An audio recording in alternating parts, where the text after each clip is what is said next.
Bien, muy buenos días, queridos hermanos y amigos presentes en esta mañana. De igual manera, aquellos que nos estén escuchando por la plataforma vía Zoom o luego de haber subido este video a nuestra página o a el canal de YouTube. Agradecidos del Señor, quien nos da esta oportunidad más de poder estar aquí para el estudio de su santa y gloriosa palabra. Quiero aprovechar y reiterar las felicitaciones a todos los padres en esta mañana, empezando por mi padre biológico y de crianza. Hizo la labor. Ustedes saben que a veces dicen, no, padre es el que cría, pero gracias al Señor tuve el privilegio de uno mismo que me engendró y me crió, a quien agradezco al Señor por él. Y de igual manera a muchos que han sido mis padres aquí en mi camino y transitar del Señor, quienes me han enseñado, han sido mis maestros, han sido mis líderes y de igual manera me han dado consejos, han aportado a mi crecimiento a través de libros, estudios, en fin. Muchas felicidades y gracias. Bien, queridos hermanos, quiero que iniciemos y me acompañen a leer en la carta primera a los Corintios. Vamos a leer allí en el capítulo número 3. Primera a los Corintios, capítulo número 3. Ahí vamos a leer desde el verso 1 hasta el verso 8.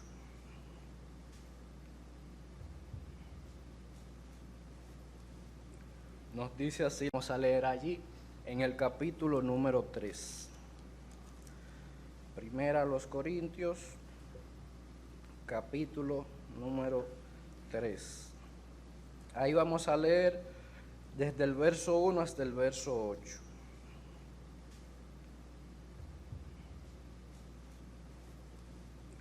Nos dice así la palabra de Dios. Primera de Corintios 3, desde el verso 1. Colaboradores de Dios. De manera que yo, hermanos, no pude hablaros como a espirituales, sino como a carnales, como a niños en Cristo. Os di a beber leche y no vianda, porque aún no erais capaces, ni sois capaces todavía, porque aún sois carnales, pues habiendo entre vosotros celos, contiendas y disensiones, ¿no sois carnales y andáis como hombres? Porque diciendo el uno, yo ciertamente soy de Pablo, y el otro, yo soy de Apolos, ¿no sois carnales? ¿Qué pues es Pablo y qué es Apolos? Servidores por medio de los cuales habéis creído, y eso según lo que a cada uno concedió el Señor. Yo planté, Apolos regó, pero el crecimiento lo ha dado Dios. Así que ni el que planta es algo, ni el que riega, sino Dios que da el crecimiento.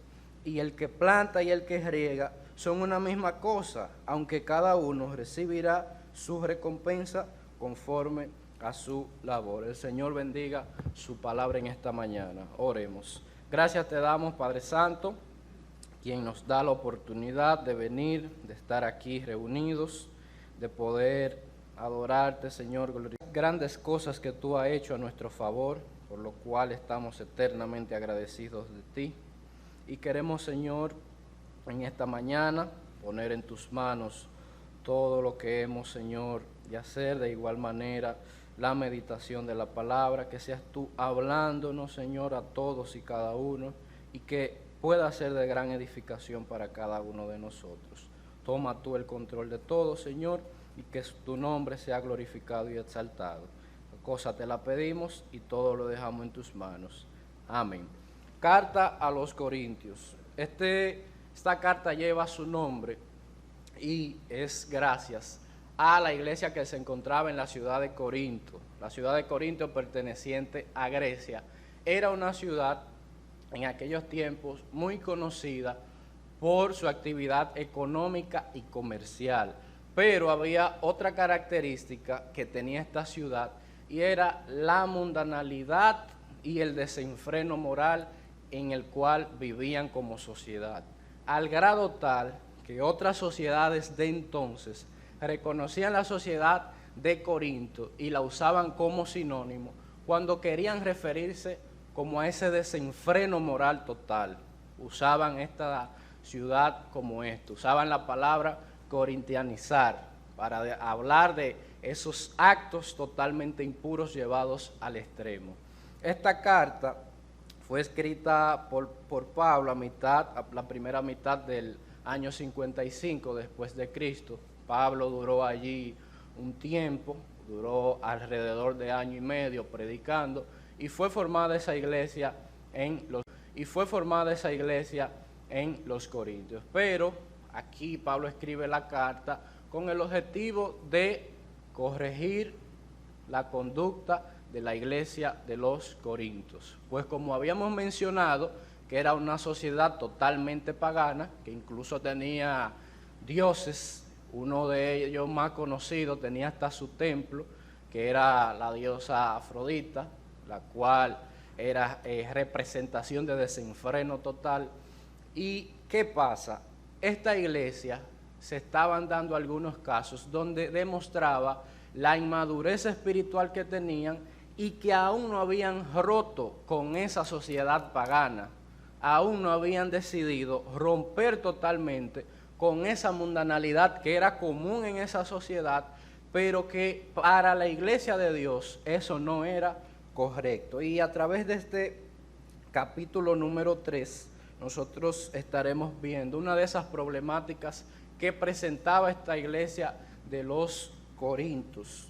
Nosotros creo que la mayoría aquí conocemos bien este libro, pues en la escuela dominical nosotros hemos estudiado esta carta a los primeros de Corintios con ayuda de el estudio bíblico de Emaús, que ha sido de mucha ayuda para todos, para entender, para ver comentarios acerca de la interpretación de esta carta, y sé que muchos ya de por sí han visto esto. Entonces esperamos que en esta mañana esto que el Señor nos dice a través de esta carta sea de gran edificación y de gran ayuda para todos y cada uno. Aquí veremos para poder tener una mejor apreciación y una mejor comprensión de lo que hablaremos y de lo que nos dice la carta. En la primera división veremos reflejado la parte de la carnalidad de la iglesia de los Corintios. Y esto vamos a encontrarlo entre los versos 1 y el verso 4. Y para ello quiero que me acompañen de nuevo, aquí donde iniciamos a leer. Y vamos a leer lo que nos dice el verso 1. Nos dice así la palabra de Dios. De manera que yo, hermanos, no podía hablaros como espirituales, sino como a carnales, como a niños en Cristo.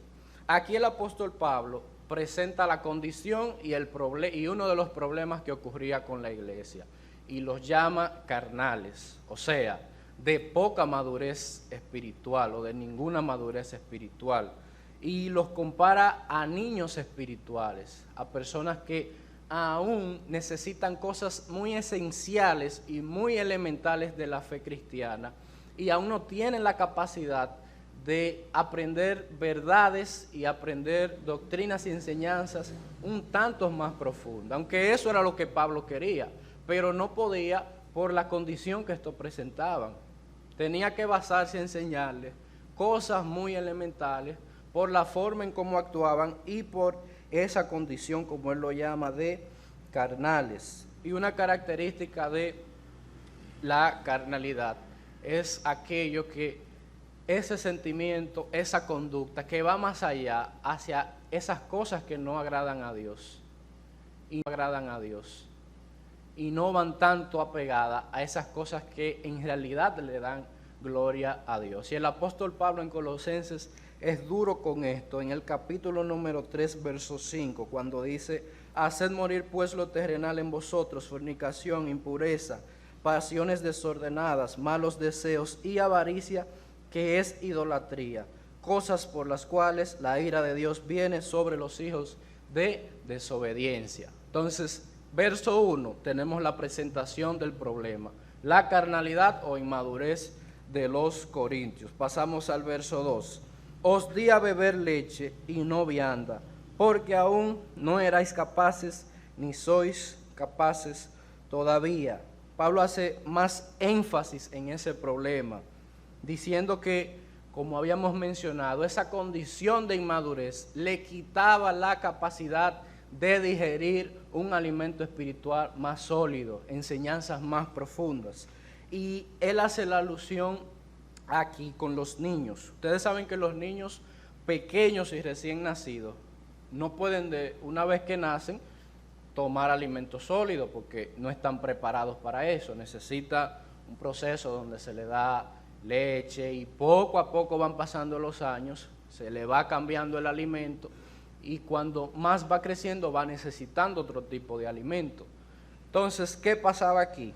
Ellos aún se encontraban en ese estado a pesar de el tiempo que tenían de haber sido formados, aún se encontraban en ese estado. Pablo queriendo darle alimento sólido, ellos se encontraban en ese estado de aún tener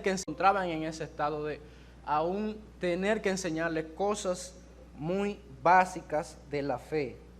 Y Pablo les recalca y les dice: os di a beber leche y no vianda. ¿Por qué? Porque aún no erais capaces, ni sois capaces todavía. Ahí vemos el problema agudizado y comparándolo con niños. Pasamos al verso número 3. Porque aún sois carnales, pues habiendo entre vosotros celos, contiendas y disensiones, ¿no sois carnales y andáis como hombres? Se presenta la condición en el verso 1.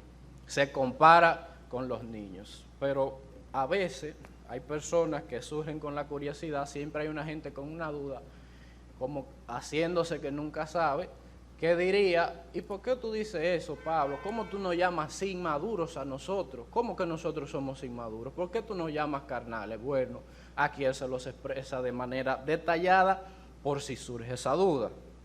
Y lo dice en esa parte cuando refleja: pues sabiendo entre vosotros celos, contiendas y disensiones, ¿no sois carnales?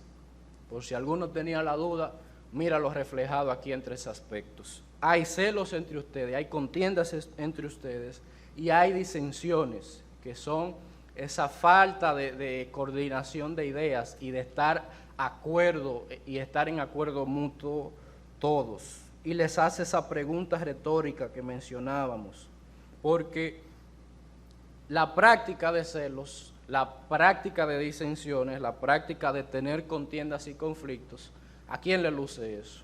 Bueno, a las personas que no conocen a Dios, que viven de manera desenfrenada, ahí eso se ve.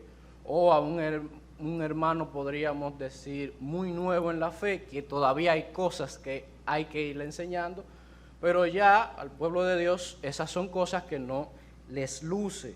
Lo que son las contiendas o luchas y pleitos también se podrían mencionar.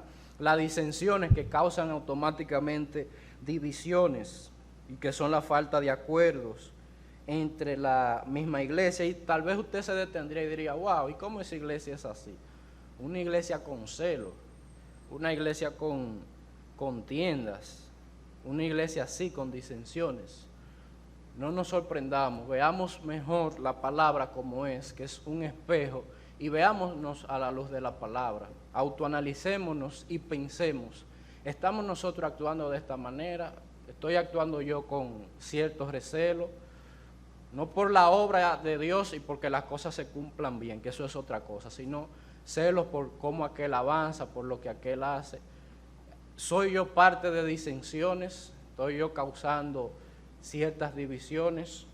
¿O quiero mantenerme en una siempre contienda y un siempre pleito dentro de mi asamblea? Debemos analizarnos a la luz de lo que nos dice este verso.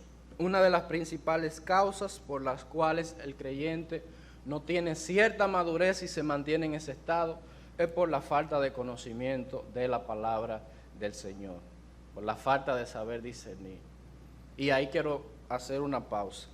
En nuestro español, yo diría que es un problema que en su esencia, de que la palabra conocer para nosotros es una, pero hay 2 tipos de conocimiento. Una cosa es conocer, tener el intelecto y saber las informaciones sobre algo y otra es conocer, de tener la experiencia personal con algo o con alguien y ahí conocerlo. En el inglés y en el francés no pasa ese problema, porque hay un verbo para conocer de una manera y hay otro verbo para conocer de manera intelectual y otro para conocerlo de manera personal. En el español no. Y eso tendemos nosotros a confundirlo, a creer que el conocimiento es, yo me sé 100 versículos, tantos capítulos, yo sé dónde queda tal verso, yo sé. Ese no es a ese conocimiento único y exclusivamente que se refiere. Eso es importante, claro, que debemos memorizar, aprender para saber interpretar y ver lo que Dios nos dice. Pero cuando hablamos de conocimiento va más allá, va de una experiencia personal con el Señor, de yo ver lo que el Señor me está hablando y yo aplicar en mi vida personal esto, porque no me sirve solamente tenerlo de manera intelectual. Y segunda de Pedro 3:18 es claro con esto cuando dice, antes bien, creced en la gracia y el conocimiento de nuestro Señor y Salvador Jesucristo. Pasamos al verso número 4 y nos dice, porque diciendo el uno, yo ciertamente soy de Apolos, y el otro, yo ciertamente soy de Pablo, y el otro, yo soy de Apolos, ¿no sois carnales? Pablo sigue esclareciendo el asunto. Como dije, si se hubiese quedado en el verso 1 y 2, uno hubiese preguntado, ¿y por qué Pablo nos llama así carnales? Bien, viene el verso 3 y lo aclara. Si se hubiese quedado en el verso 3, uno también hubiese, cualquier persona, quedado con la duda y decir, ¿por qué dice que aquí hay celo, hay contiendas, hay disensiones? Y el verso 4 viene y se lo aclara de nuevo. Eso me encanta de la palabra de Dios, de cómo viene de lo general a lo particular. Quienes enseñan y han tenido la oportunidad de dar clases y eso, saben lo interesante que resulta eso, de uno tomar las cosas de lo general e ir detallándolo para su mejor aprendizaje. Y la palabra de Dios es experta totalmente en eso.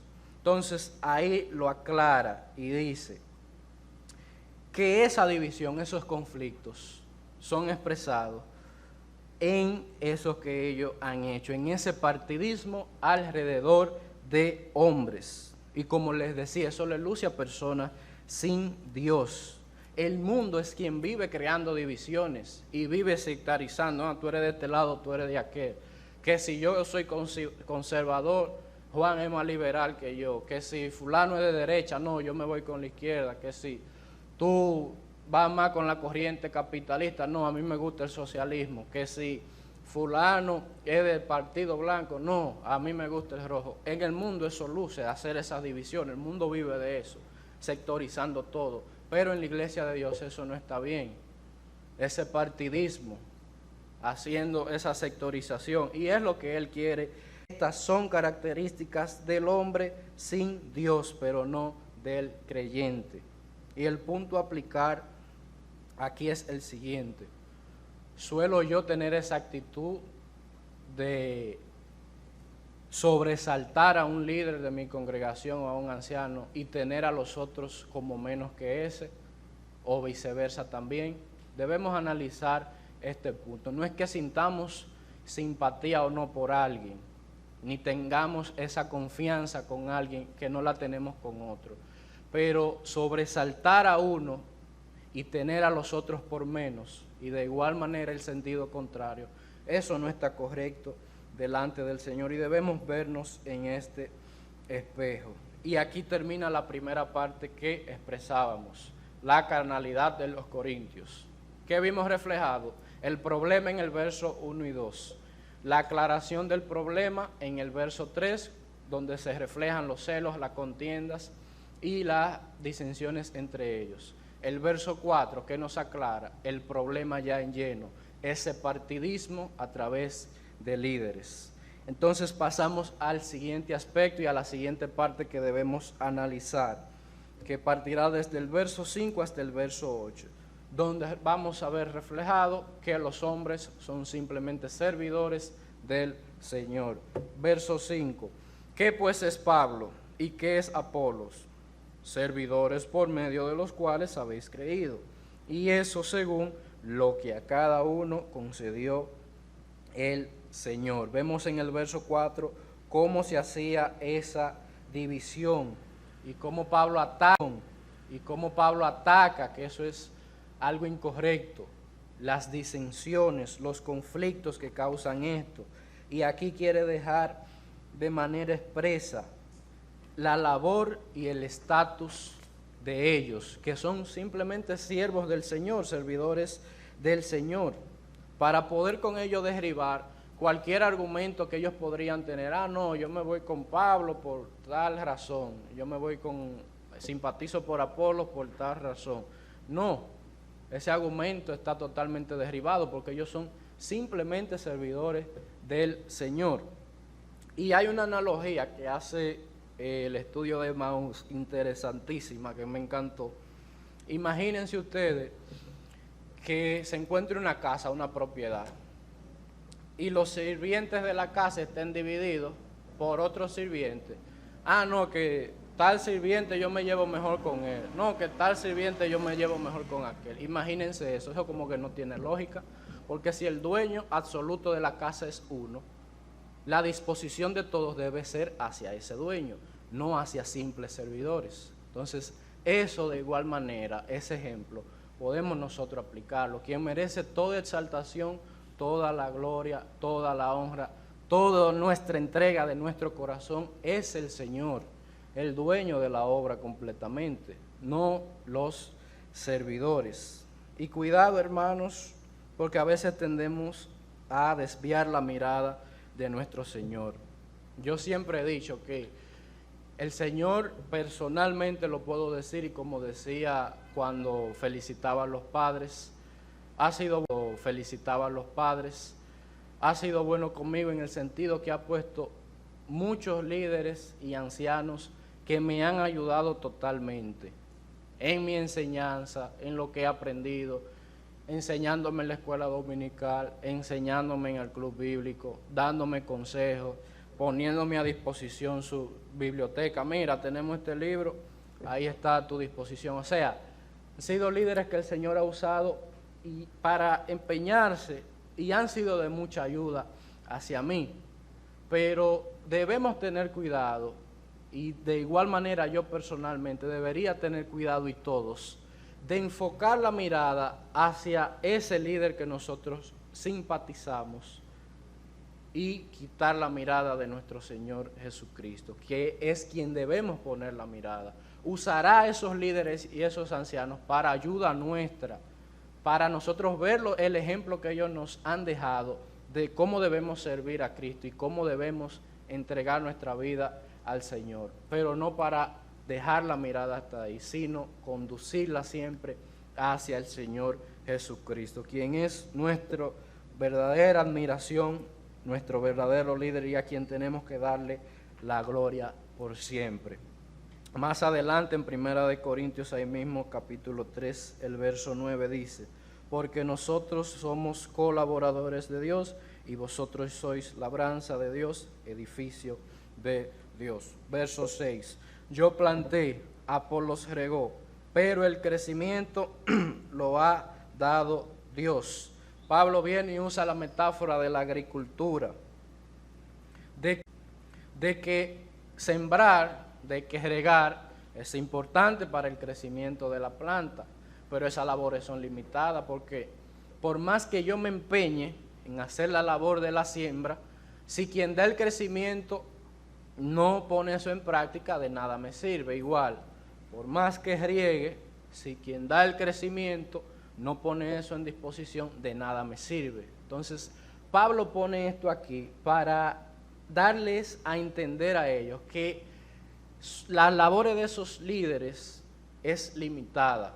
¿Por qué? Porque necesita el crecimiento, que solamente lo da Dios, por lo cual Él es el que merece toda honra y toda gloria. Y ese partidismo no tiene sentido. Eso es lo que quiere seguir diciéndole a través de estos versos. Me voy con el verso 7. Así que ni el que planta es algo, ni el que riega, sino Dios que da el crecimiento. Vemos reflejado esa misma parte del verso 6. El plantar y el regar no son importantes, sí, el que da el crecimiento no está presente. Eso es lo que quiere reflejar. Y el Señor en su misericordia aquí usó al hermano Pablo para corregirlos a ellos en esa conducta que tenían y para tenerles a ellos en claro de que esas divisiones no tenían razón de ser y debían enfocar su vida y ver su norte totalmente fijado en Dios. Verso 8. El que planta y el que riega son una misma cosa, conforme a su labor. Sigue esclareciendo, tanto en el verso 6, verso 7, verso 8, cuál es la labor de esos siervos. Y él le quiere dejar aquí en el verso 8 claro que tanto Apolos como él tienen un mismo fin, están en un mismo estatus, tienen un mismo objetivo, que es el crecimiento de la obra del Señor, que es esa entrega por el Señor, es el servicio al Señor, por lo cual no hay razón para esa actitud que los corintios estaban tomando. En esta segunda parte hemos visto y nos queda claro de que los hombres son solamente servidores de Dios. Toda exaltación, toda honra y gloria debe ser enfocada hacia Él. Y vuelvo y repito de nuevo, porque quiero dejar eso claro, no es que reconozcamos la labor de esos grandes hermanos que nos han servido de ejemplo y nos han ayudado siempre. Debemos reconocer la labor, debemos reconocer ese ejemplo de Cristo que ellos nos han dejado, pero la sobreexaltación y la gloria total la debe merecer siempre, única y exclusivamente nuestro Dios. Aquí del verso 1 al 8 vimos reflejado esa carnalidad de los corintios. Los hombres son solamente servidores del Señor. Y del verso 9 al 17 veremos luego que todos somos responsables ante el Señor, donde Pablo va a seguir esclareciendo ese problema que presenta en el verso 1. Y esto será bajo la voluntad de Dios en otra ocasión, donde seguiremos profundizando acerca de ese cambio de conducta y pensamiento que debía tener esa iglesia y en el cual también nosotros debemos vernos reflejados. Y en sentido general quiero que nos quedemos con varios puntos aprendidos hoy en esta mañana y que podamos aplicarlo en nuestras vidas. Punto 1. Debemos vernos a la luz de la palabra y meditar nuestra conducta y comportamiento. Si es un comportamiento y una conducta inmadura, carnal, o estamos conduciéndonos de manera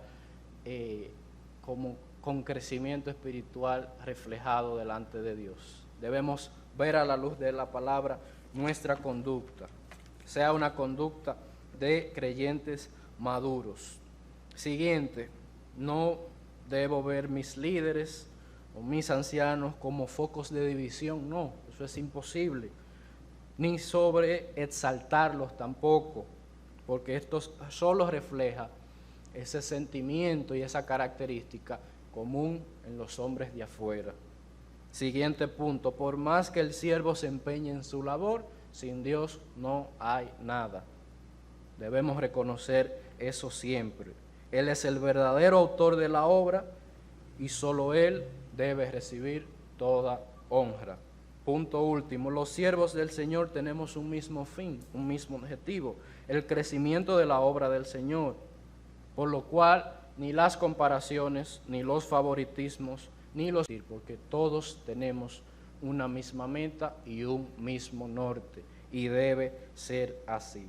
Que estos puntos aprendidos hoy nos puedan servir de mucho, nos sirvan para autorreflexionarnos y poner en práctica lo que hemos visto a través de estos pasajes. Y de igual manera quiero aprovechar la oportunidad de que si hay algún amigo entre nosotros o si nos está escuchando algún amigo, el mejor momento y el mejor lugar para tú entregar tu vida al Señor Jesucristo es este. Así que no pierdas tiempo, toma la decisión de entregar tu vida a Cristo, de ser salvo de la condenación eterna y puedas gozar de esa seguridad, esa esperanza que solo podemos tener a través de Él. Toma esa decisión sabia.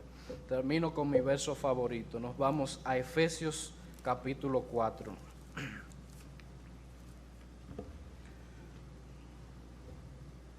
Efesios capítulo 4, verso 13.